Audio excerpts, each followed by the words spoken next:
you know that work for you after you have evaluated yourself in the situation. Continue to move. Stay busy, stay busy, stay busy. Repeat after me. Help somebody. And help yourself.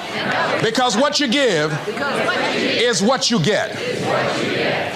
Find somebody that you can help so you can forget about you for a moment. See, sometimes the best thing to do is to be. Sometimes you have to just back up and go within yourself. A bow and arrow, you can't take a bow and just push it out an arrow. You just can't push the arrow out. You have to pull it back and then release it. Sometimes you have to back up and go within and pray and meditate and recharge your batteries. Go away, clear your head, and then come back and look at it from a different vantage point. Don't operate while you're under the spell or the effect of what's going on. Next thing is that you've got to activate the thinker in you. Don't allow your emotions to control you. We are emotional, but you want to begin to discipline your emotion.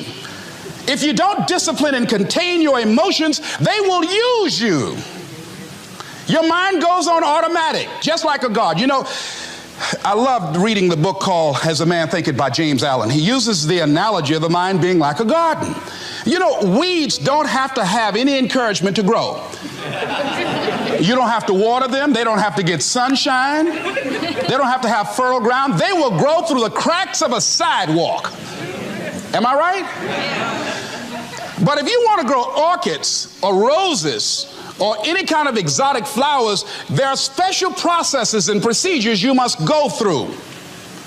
Well, by the same token, you don't have to force yourself or motivate yourself to think negatively, to be depressed, to hate somebody, to want revenge, to want to get back at somebody, to beat yourself up over the head, to feel loaded with guilt. You don't have to make any effort to do that. Your mind is on automatic. It will do that by itself.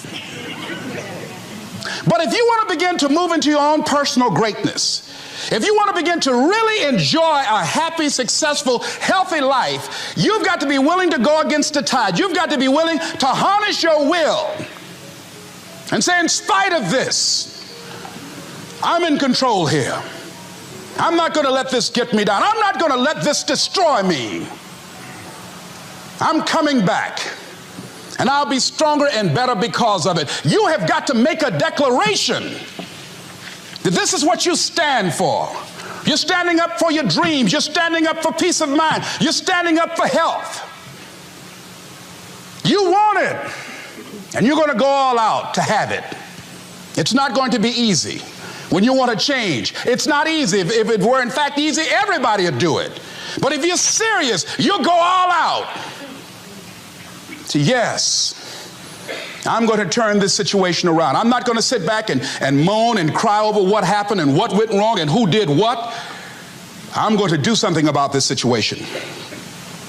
The next thing that is important is that expect things to get better for you, because they are. See, life is cyclic.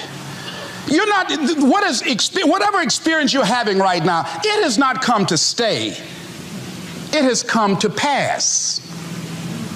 Not to stay, just to pass. It's just going through. The biggest challenge is to know what's happening. This is a part of this thing we call life. This too shall pass. And maintaining perspective, putting it in perspective. I was doing a training at a college, and it was a 2-day training during orientation. And in the training that I provide, I'm a motivational speaker, but I conduct processes in personal dynamics, where people begin to go through changes that stimulate the right and left hemisphere of the brain, enable them to see themselves differently. I conducted this particular simulation with these young kids, 17 and 18 years of age, so that they would begin to see how they make decisions and how they would survive in this particular simulation process we gave them. We had them to do it individually and then collectively. Over 30% of them wrote down as their first option, in order to survive, they would commit suicide.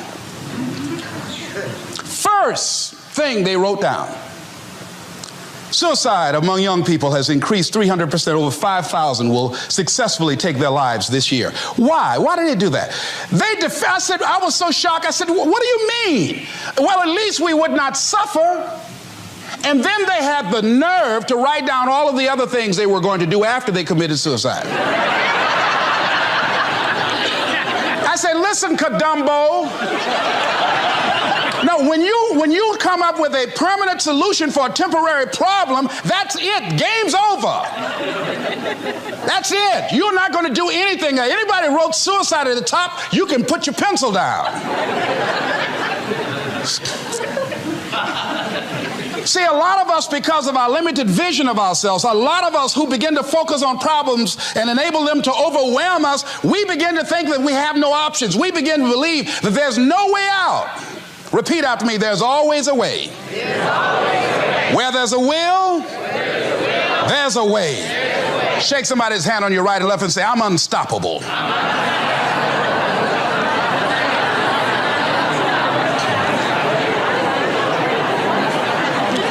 You've got to make those kind of declarations to yourself.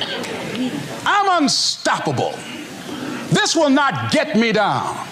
And if I get knocked down, I'm going to be like Leo Pascal. You said you're going to have some low moments in life, but when you do, you will have high lows when you work on yourself.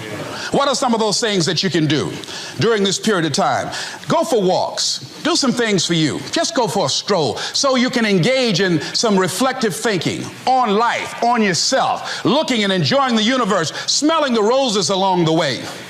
Listen to upbeat music that inspire you. I have oldie but goodies. I have strategies that I engage in to recharge my batteries. I'm preparing for that because I know things are going to happen that I cannot anticipate. A very good friend of mine died the other day. I had a program for myself. I have books that I read that inspire me, tapes that I listen to that fire me up.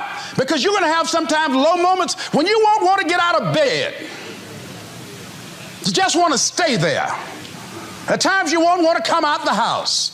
At times you'll be feeling bad and don't know why. What's wrong? I don't know. Just leave me alone. Why did that happen? I don't know. It's called life.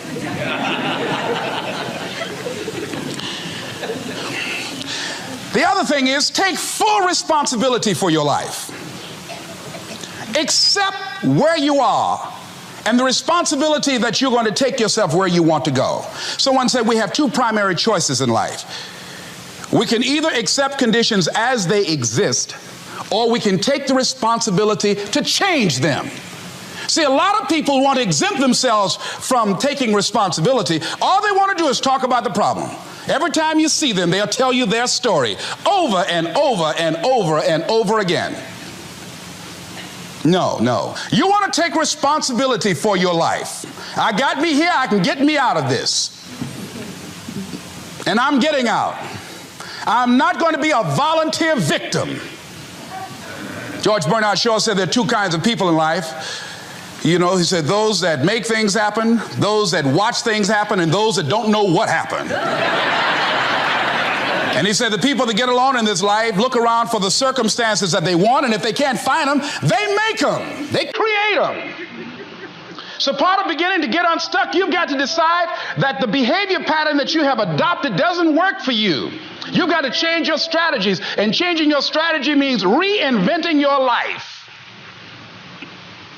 Recreating you, and you have the power to do that. You can decide that you're going to change, that you're not going to be a wimp. You can decide that you're going to stand up to life. You can decide that I'm going to live each day as if it were my last. You have the power to make that decision. You can decide I'm going to work on myself and develop myself. I'm going to empower me. And all of these things that are happening to me right now, they're just temporary.